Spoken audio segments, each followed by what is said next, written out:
तुम्ही ट्विटरवरती अनेक IBN लोकमतची आहे, ABP माझाची पण आहे, त्याच्यामध्ये फेसबुकचा एक स्क्रोल असतो, ट्विटरचा असतो, त्याच्यामध्ये तुमच्या नावासकट तुमची प्रतिक्रिया आम्ही ॲड करून घेतो. त्यामुळे सहभागच नाही आहे अशातला भाग नाही आहे.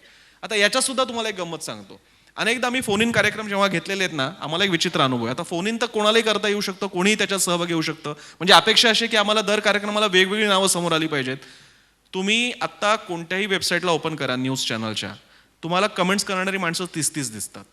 आमचा संदीप पाटील जे मोठे क्रिकेटपटू होते, त्यांचा एक कार्यक्रम आमच्याकडे होता फार आधी ABPला, माझा बाउन्सर म्हणून. तर फोन इन कार्यक्रम होता. त्या दिवसाचं काय क्रिकेटचं काय असेल त्याच्यावरती आम्ही लोकांचे फोन घ्यायचो. आता फोनो आहे त्यामुळे तुम्ही म्हणता तसं सर्वसमावेशक आहे, कोणी फोन करू शकतं. आमच्याकडे एकतर नेहमी फोन कमी यायचे आणि जे यायचे ते हटकून काही विशिष्ट लोकांचेच यायचे, कारण त्यांना आवडच असेल. तुम्ही आज सुद्धा बघा, तुम्ही जर का फोन इन कार्यक्रम घेतला ना, बाबा वेगळा विषय चला फोन करूयात असं नाही आहेत.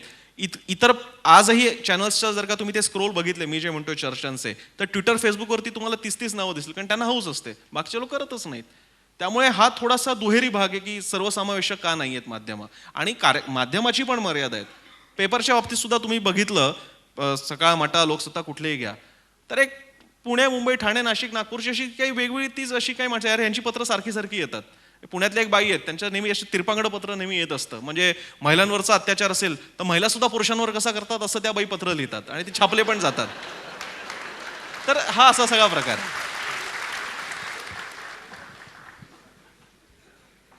खरी गोष्ट आहे की सर्वसामान्यांना सहभागी करून घ्यायचं म्हणजे काय हा प्रश्न बरेचदा त्यांना पडतो. काही तांत्रिक अडचणी आहेत. फक्त मगाशी भाटकर सरांनी सांगितल्यानंतर कुठल्याही प्रकारची तुलना नाही, पण तरीसुद्धा ही त्यांनी गोष्ट सांगितली की अगदी गडचिरोलीपर्यंत जाऊनही त्यांनी कार्यक्रमामध्ये काही सामान्यांचा सहभाग नोंदवलेला होता आणि ही गोष्ट करता येऊ शकेल आणि जी त्यांनी करून दाखवली.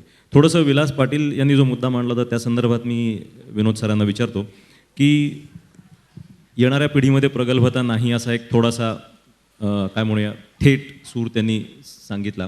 तर एक तर तो खरंच तसा आहे का, आणि दुसरी गोष्ट म्हणजे तो वाढण्यासाठी काय करायला पाहिजे असं वाटतं की आजकाल सगळं दर क्षणाक्षणात बदलणारं असल्यामुळे उथळपणा जास्त येतोय आणि स्वतःचं काही एक भूमिका असण्याची शक्यता कमी असते.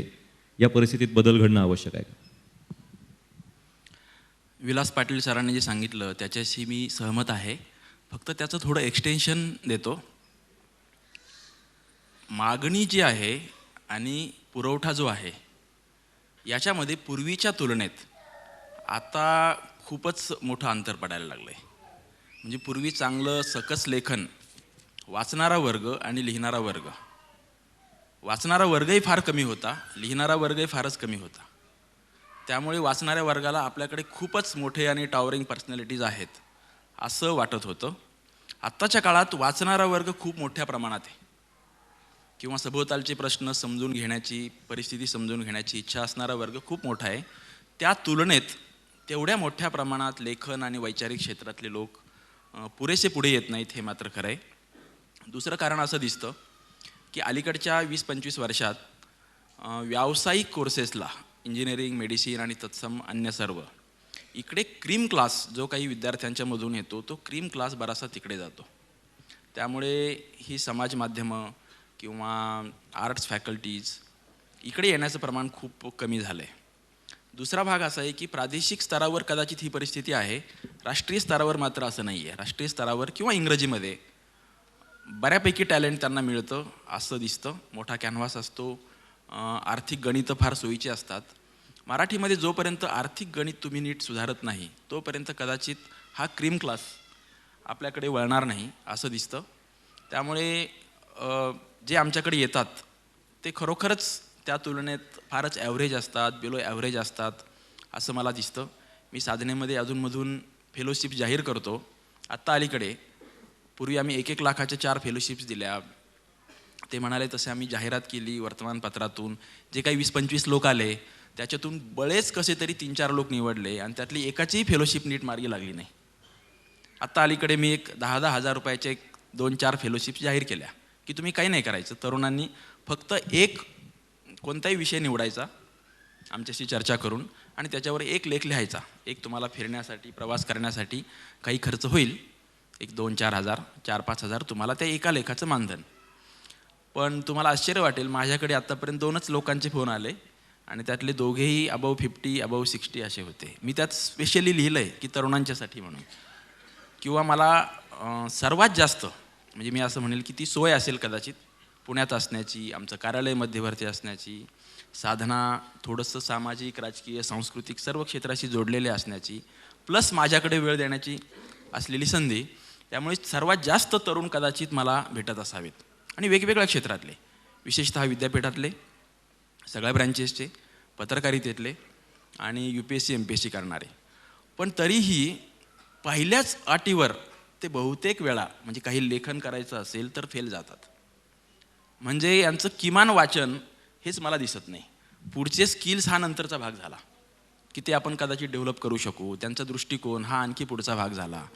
पण जर वाचनाच्या स्तरावर यथातथा स्थिती असेल तर फार काहीच करता येत नाही.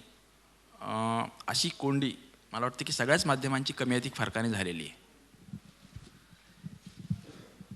खरं तर पूर्ण विचार करण्याची गोष्ट आहे की सखोल ज्ञान, सखोल विचार एखाद्या विषयावर करणारी पिढी किंवा करणारे विद्यार्थी मिळत नाहीत आणि इतकं चांगलं त्यांनी त्याला प्रोत्साहन देऊनसुद्धा त्यांच्याकडे फारशी संख्या मिळाली नाही. हा सगळ्यांनीच विचार करण्याची बाब आहे या निमित्ताने.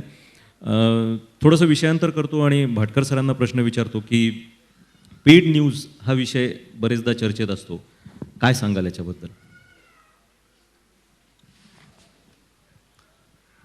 प्रश्न अवघड आहे.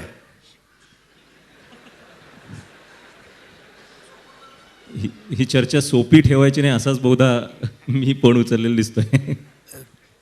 कसं आम्ही दोघे जे आहोत, एक लक्ष्मण रेषा आमच्या आहे. सरकारी संस्था कशा पद्धतीने काम करतात हे खुलवून सांगायला ही माणसं काही बुद्धू नाही आहेत, याचं भान मला आहे.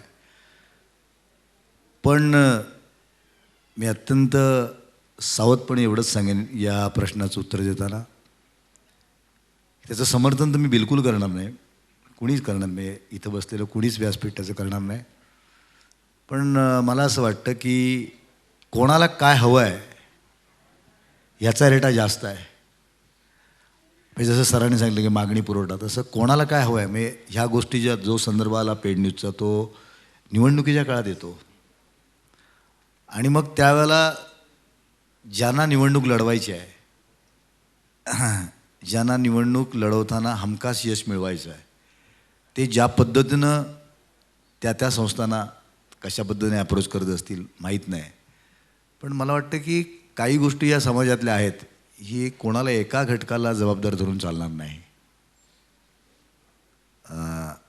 मी आधीच म्हटलं की प्रामाणिकपणे सांगतो मित्रांनो, कसं आहे की मी दूरदर्शनचा जोई भाटकर 24 तास नसलो तरी अशा जाहीर कार्यक्रमात बोलताना, पण आमच्याकडं पेड न्यूजचा प्रकार आहे की नाही हे तुम्ही सांगू शकाल, कारण सरकारी माध्यम आहे, काही प्रश्न येत नाही पेड न्यूजचा.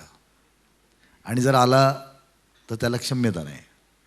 आता इतर ठिकाणी मुद्रित माध्यमं, इतर ह्याच्या ठिकाणी कशा पद्धतीने चालतं हा प्रत्येकांचा भाग झाला. पण मी कधीच पेड न्यूजचं समर्थन करणार नाही. पण मी वेगळा त्याचा जो एक अंग आहे त्याच्याबद्दल एवढंच सांगेन की ह्या पेड न्यूजनं लोक भुलतात किंवा लोकांचं तसं मत होतं, असं पेड न्यूज देणाऱ्यांना आणि पेड न्यूजच्या कर्त्यांना जे वाटतं ते चुकीचं आहे. आजची आपली समाजातली प्रत्येकाची मानसिकता, प्रत्येक समाजातला घटक आता लोकांना गृहीत धरण्याचे दिवस आपण विसरले पाहिजे. त्यामुळे पेड न्यूज हा प्रकार असा आहे की तो संपला तर सगळ्यांनाच आनंद आहे. पण मला वाटतं कधीकधी जसं मगाशी प्रसन्नने सांगलं की काही गोष्टींना अंत नसतो, तर ह्या गोष्टी समाजातल्या एक वेगळ्या वाटेने जाणाऱ्या अशी प्रवृत्ती आहे, ती कशा पद्धतीने थांबेल मला माहीत नाही. पण निवडणुकीच्या काळात निवडणुका कशा पद्धतीनं, म्हणजे निवडणुकीच्या उमेदवाराला किती खर्च करायचा असतो, त्याचा रोजचा हिशोब, मग तो होतो किती, कशा पद्धतीनं होतो. पण मला वाटतं की पेड न्यूजमुळे लोकांची मतं बदलतात असं बिलकुल होणार नाही. मला विचारलेल्या प्रश्नाच्या अनुषंगानं आणखीन एक गोष्ट मी एवढीच सांगेन की पुन्हा जो मूळ विषय आहे आपला आजचा या परिसंवादाचा, की मित्रांनो प्रसारमाध्यमांची करिअरसाठी भूमिका काय, मी एवढंच सांगेन की वर्तमानपत्र असेल, श्राव्य माध्यम असेल, मुद्रित असेल, दृकश्राव्य माध्यम असेल, हा महासागर आहे. या महासागरात कुठे उडी घ्यायची हे तुम्ही ठरवायचं आहे. आणि ते करताना अत्यंत जिद्दीनं, नुसतं जसं प्रसन्न म्हणाला की ज्या दिसणाऱ्या गोष्टी आहेत त्यांच्या मागं न लागताना अनेक अशा कॅटेगरीज आहेत. म्हणजे जर माहिती जनसंपर्क महासंचालनालयामध्ये तिथेही वृत्त विभाग आहे, तिथेही कॅमेरामॅनचा जॉब आहे, त्यांचंही न्यूज सेक्शन आहे, तिथेही व्हिडिओ एडिटरचा जॉब आहे, तिथेही जिल्हा प्रसिद्धी अधिकारी म्हणून तुम्ही काम करू शकता. इतकंच नव्हे तर वेगवेगळ्या खाजगी कंपन्यांमधून आज कम्युनिकेशन स्किल जर तुमच्याकडे असेल तर तुम्ही अत्यंत चांगले जनसंपर्क अधिकारी होऊ शकता. त्याही पलीकडं सध्या आमच्या ह्या सगळ्या विश्वामध्ये एक इव्हेंट मॅनेजमेंट नावाचा नवीन विषय येतो आहे. म्हणजे आज मुंबईला जे मेक इन इंडिया चाललेलं आहे अत्यंत चांगल्या पद्धतीनं केंद्र सरकारची मी भलावण करत नाही, पण ही वस्तुस्थिती आहे. अत्यंत चांगल्या पद्धतीनं अत्यंत नीटनेटकं संयोजन म्हणजे ज्यांना शक्य असेल तुम्हाला तर मुंबईत जाऊन, कारण रोज दुपारी 2 नंतर कॉमन लोकांना आहे, सकाळी 10 ते 1 बिझनेस अवर्स आहे. तुम्ही बघा उत्कृष्ट संयोजन. आणि आता असं झालं आहे की मेक इन इंडिया असंच नाही, म्हणजे पुण्यात असो नगरला असो कुठलाही कार्यक्रम झाला की संयोजकाला इव्हेंट मॅनेजमेंट करणारी कुठली तरी एखादी अशी खाजगी संस्था असावी लागते. मग तुमच्यात जर वक्तृत्व असेल, संवाद साधण्याची जर कला असेल, तुमचं जर व्यक्तिमत्व म्हणजे खूप गोरगोमटा असायला पाहिजे अजिबात नाही.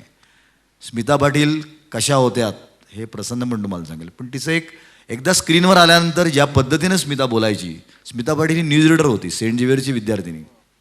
पण त्या स्मिता पाटीलला जर दूरदर्शनच्या मनोऱ्याच्या इथे त्या पायरीवर बसलेलं कोणी त्यावेळेचं पाहिलं असेल तर अचंबित होईल की ही स्मिता पाटील. म्हणजे असं एक डोक्यातला काउंट नका की आपण गोरं, म्हणजे मी जनरल बोलतो आहे, नुसतं दूरदर्शनसाठी किंवा टेलिव्हिजनसाठी नाही की खूप गोरं दिसायला पाहिजे म्हणजेच आपली छाप पडते असं नाही. अत्यंत शुद्ध विचार, उत्कृष्ट बोलणं, तुमची जी भाषा असेल, जर तुम्ही मराठी आहात, मराठी मातृभाषा असेल तर ती तुम्हाला उत्कृष्ट आली पाहिजे, त्याच्यात अजिबात तडजोड नाही. आणि जे समाजात अवतीभोवती चाललं आहे ते टिपण्याची, त्याची नोंद ठेवण्याची. म्हणजे मी एक छोटंसं उदाहरण सांगतो. मी रत्नागिरीला गोगटे कॉलेजचा विद्यार्थी. मी कॉलेजमध्ये असताना वसंत कानेटकरांचं एक व्याख्यान होतं नगर वाचनालयात आयोजित केलेलं. ते झाल्यानंतर वसंत कानेटकरांनी, नाटककार वसंत कानेटकर, तुम्हाला सगळ्यांनाच नव्या पिढीला माहीत असेल, संयोजकाने सांगितलं की ज्यांना काही प्रश्न विचारायचे तर विचारा. माझ्या एका मित्राने त्यांना प्रश्न विचारला होता की सर तुम्हाला नाटकं कशी सुचतात? तर ते म्हणाले मीही तुमच्यासारखा माणूस आहे, मी काही वेगळा नाही, पण मुळात नाटककार हा चांगला लेखक असायला पाहिजे. चांगला लेखक असल्यानंतरच तो नाटकाचं स्क्रिप्ट चांगलं लिहू शकेल. आणि त्यांनी सांगितलेलं, मित्रांनो मी वाक्य कायम लक्षात ठेवलेलं आहे. ते वाक्य असं होतं, ते म्हणाले मी जेव्हा समाजात फिरतो तेव्हा माझी व्याघ्र नजर मी डोळ्यासमोर ठेवून फिरतो. जंगलचा राजा वाघ हा जसा जंगलात फिरताना त्याचं एकच लक्ष असतं, प्रत्येक ठिकाणी तो आपलं भक्ष्य शोधत असतो. तसं ते म्हणाले होते की मी एस टी स्टँडवर उभा असलो, रेल्वे स्टेशनवर थांबलेला असलो, एखाद्या मार्केटमध्ये परगावातल्या जरी गेलो तरी माझी नजर प्रत्येक माणसांमध्ये मी काहीतरी नवीन शोधत असतो. त्यामुळे माझ्या सामाजिक नाटकात ज्या ज्या व्यक्तिरेखा मी आणल्या त्या कुठेतरी मी पाहिल्या होत्या, कुठेतरी अनुभवल्या होत्या. सुदैवानं या नोकरीत मी 86 पासून काम करत असल्यामुळं मला इतक्या मोठमोठ्या लोकांचा सहवास लाभला. जयवंत दळवींचं जेव्हा प्रतिमा केलं तेव्हा मी दळवींना प्रश्न विचारला होता. जयवंत दळवी तुम्ही आवर्जून वाचा, त्यांच्या कादंबऱ्या इतक्या उत्कृष्ट आहेत, पण जयवंत दळवींच्या प्रत्येक कथा कादंबरीचे वैशिष्ट्य आहे की त्यांच्यावर हा एक टीकासुद्धा होती की त्यांच्या सगळ्या कथा कादंबऱ्यातून मनोरुग्ण असणारी व्यक्तिमत्व दिसतात. मी प्रश्न विचारला होता त्यांना त्यांच्या घरी बोरिवलीला शूटिंगला असताना की सर हे असं का? तर ते शांतपणे म्हणाले की वाटकर माझं गाव आरवली, सिंधुदुर्ग जिल्ह्यातलं, आमच्या गावात आणि गावाच्या पंचक्रोशीत एकतरी वेळा मी पाहिलेला आहे. त्याचं जे उद्ध्वस्त झालेलं आयुष्य मी अगदी जवळून न्याहाळलेलं आहे. आणि ते म्हणाले की मला असं वाटतं, म्हणजे हे दळवीने सांगितलेलं मत मी सांगतो, ते म्हणाले की मनोरुग्ण हा आपल्यापेक्षा खूप शहाणा असतो. मी जेव्हा रेल्वे स्टेशनवर जातो आणि एखादा असा विक्षिप्त माणूस असेल तर त्याला मी हाक मारतो, जाणून घेतो, शेजाऱ्यांना वाटतो हाही वेडा माणूस आहे की काय, त्यांच्यावर बोलतो की काय. सांगण्याचा उद्देश एवढाच आहे मित्रांनो, आम्ही खूप बोलत राहू दिवसभर, तुम्ही बसून राहाल कारण तुम्हालाही खूप काही करायचं आहे. मला वाटतं प्रसारमाध्यमात कुठल्याही काम करायचं असेल तर तुमची भूमिका ही जागल्याची हवी असायला पाहिजे, जागत्याची असायला पाहिजे. प्रत्येक ठिकाणी काम करताना तुम्हाला प्राथमिक स्वरूपाचं ज्ञान हे असलंच पाहिजे. मालक, मुद्रक, प्रकाशक आणि संपादक या वृत्तीनं तुमची काम करण्याची जर तयारी असेल तर कुठल्याही प्रसारमाध्यमात तुम्ही कधीच कमी ठरणार नाहीत. ज्या मंगेश पडगावकरांचं निधन झाल्यानं अवघा महाराष्ट्र हळहळला, त्यांच्याच कविता आहे की त्यांनी सांगितलं आहे की आयुष्यभर मी सकारात्मक जीवन जगलं. ते म्हणतात की सांगा कसं जगायचं, कणत कणत की गाणं म्हणत तुमचं तुम्हीच ठरवा. पाडगावकर पुढं म्हणतात पेला अर्धा भरला आहे असं सुद्धा म्हणता येतं, पेला अर्धा सरला आहे असं सुद्धा म्हणता येतं. काळोखात बुडायचं, अंधारात कुडायचं का उजेडात उडायचं तुमचं तुम्हीच ठरवा.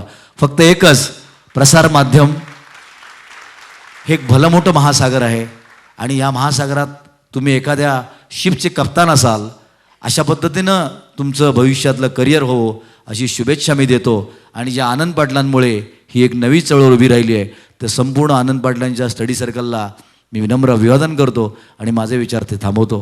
जय हिंद, जय महाराष्ट्र. समारोपासाठी अत्यंत योग्य शब्द त्यांनी निवडले आणि मला वाटते याच ठिकाणी आपण थांबायला हरकत नाही.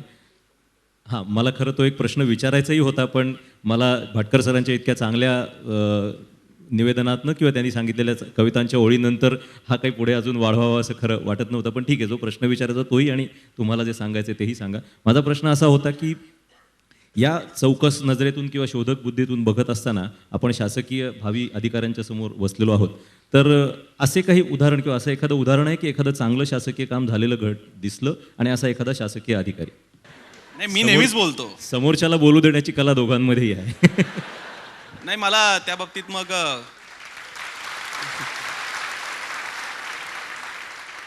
कोल्हापूरच्या तेव्हा लक्ष्मीकांत देशमुख तिकडे जिल्हाधिकारी होते आणि तिकडे त्यांनी स्त्री भ्रूण हत्या आणि मुळात तिकडे स्त्रियांचा दर कमी, जन्मदर खूप कमी होता, स्त्री जन्माचाच दर कमी होता, तो वाढवण्यासाठी तिकडे खूप मोठ्या प्रमाणात प्रयत्न केले. तिकडच्या सगळ्या तुमच्या सोनोग्राफी मशीन्सवरती काही कारवाई करणं असेल, समाज जागृती असेल आणि मोठ्या संख्येनं तिथे तो जो रेट वाढवणं होतं त्याच्यामध्ये मोठं काम त्यांनी केलेलं आहे. आपले भारत सासणे फार मोठे साहित्यिक आहेत, लेखक आहेत, ते बीडमध्ये असताना तिकडे सुद्धा हाच प्रश्न होता. त्यांनी तिकडे स्वतःच्या कृतीतून दाखवून दिलं. ते परवा आमच्या कार्यक्रमात होते तेव्हा त्यांनी म्हटलं की मी त्यावेळी तिकडे बीडमध्ये होतो जिल्हाधिकारी आणि मला मुलगी झाली. माझ्या दृष्टीने मुलगा मुलगी नव्हतं, घरी अपत्य आलं म्हटल्यानंतर त्यांनी जेवण वगैरे ठेवलं, ते रोषणाई वगैरे केली. तर तिकडच्या तहसीलदार आणि बाकीचे कोण कोण त्यांच्या घरी आले होते, ते म्हणाले की आम्हाला कौतुक वाटतंय की तुम्ही मुलगी झाली. ज्या जिल्ह्यामध्ये हा नकुसा भाग आहे, तुम्हाला माहिती आहे अनेक ठिकाणी मुलींना नकुसा नाव, त्याची डॉक्युमेंटरी पण आहे, अशा ठिकाणी तुम्ही साजरा करताय मुलीचा जन्म. तर असे सुद्धा अधिकारी आपल्याकडे आहेत.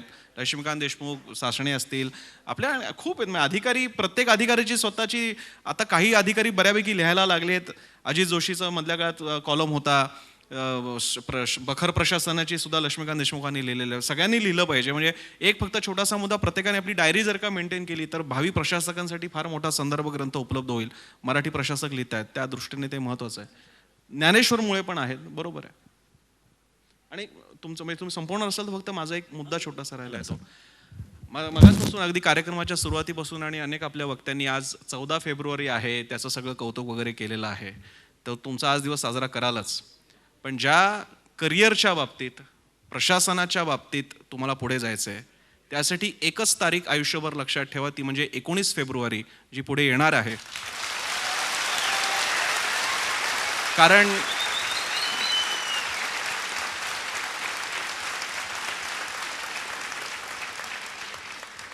14 फेब्रुवारीचं एकदा ते तुम्हाला मिळालं की ते तुमचंच आहे.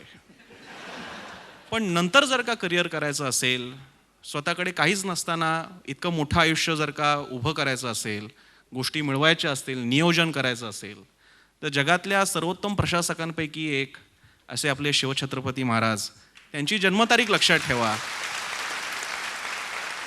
म्हणजे त्यामुळे बाकीच्या तारखा येतील जातील, 14 फेब्रुवारी येईल जाईल, आणखी कुठल्या तारखा येतील जातील, पण 19 फेब्रुवारी हे आपलं बेस असला पाहिजे. त्या अर्थानं फक्त तेवढाच एक मुद्दा.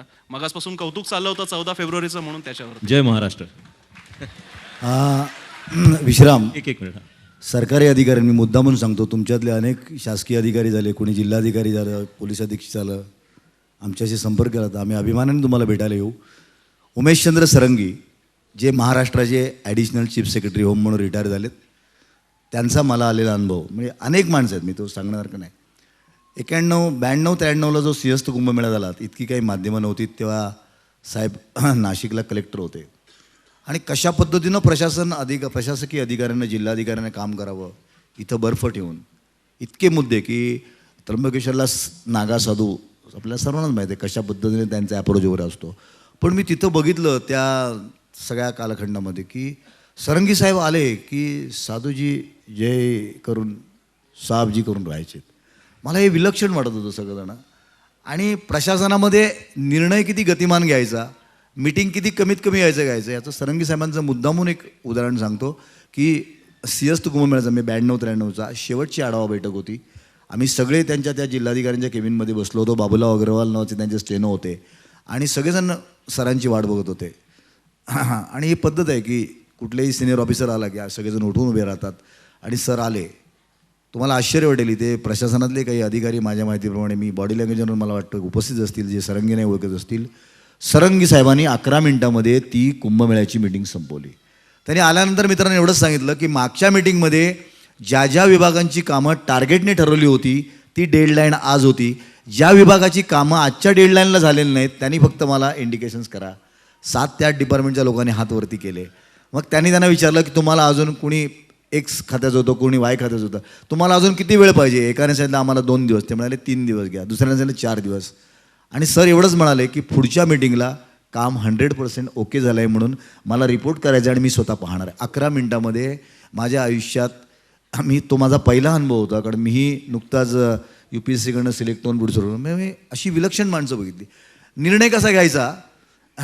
पुष्पाताई हिरे नाशिकच्या पालकमंत्री होत्या, रामराव अधिक साहेब उपमुख्यमंत्री होते आणि ते हेलिकॉप्टर घेऊन आले होते आणि गोदावरीच्या तिथे त्या दर्शनासाठी ते आले होते. माझ्या मनात सहज विचार आला आणि मी सहज सरंगी साहेबांना म्हटलं, कारण 2-3 कार्यक्रमांमध्ये माझा परिचय झाला होता. म्हटलं सर हेलिकॉप्टर मिळेल